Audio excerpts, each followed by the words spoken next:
Well, dealing with the heat can quickly take a toll on our bodies. But there are ways for you to stay healthy while enjoying the hot weather. Joining us to tell us more, we have Megan Crawley, injury and trauma prevention specialist from Spectrum Health Butterworth Hospital. Thanks so much for joining us this morning. Thanks for having me. All right, well, let's start with the number one thing that people should or should not be doing during this 90+ degree stretch. Yes, during these really hot temperatures, it's very, very important to stay hydrated. And I'm not talking like sugary drinks or pop or anything like that. Very important to push the water as much as you can, and then avoid being out in the heat. Do your activities early in the day or later in the evening after it cools off, but make sure that you're staying out of the heat as much as possible. And let's talk about the difference between adults and children, and maybe how it affects them differently if it does, and the different things to look out for between the two. Yeah.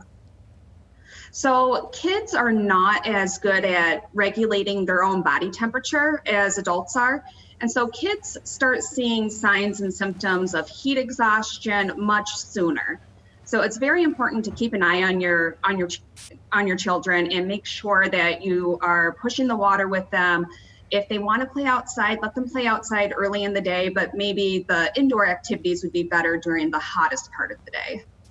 Has your emergency department seen an uptick in the heat-related issues? Every single year we see an uptick when we have these warmer days. And every year we end up treating patients for heat stroke.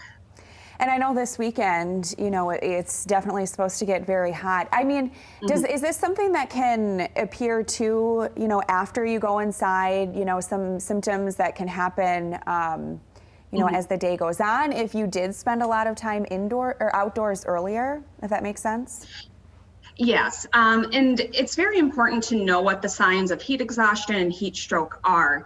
If you are noticing that you or your loved one are feeling very tired, are having a headache, muscle cramps, nausea, vomiting, a rapid heart rate, or signs of confusion, those are all signs that you've maybe overdone it. Push the water, and if you're experiencing those, you really should seek medical attention.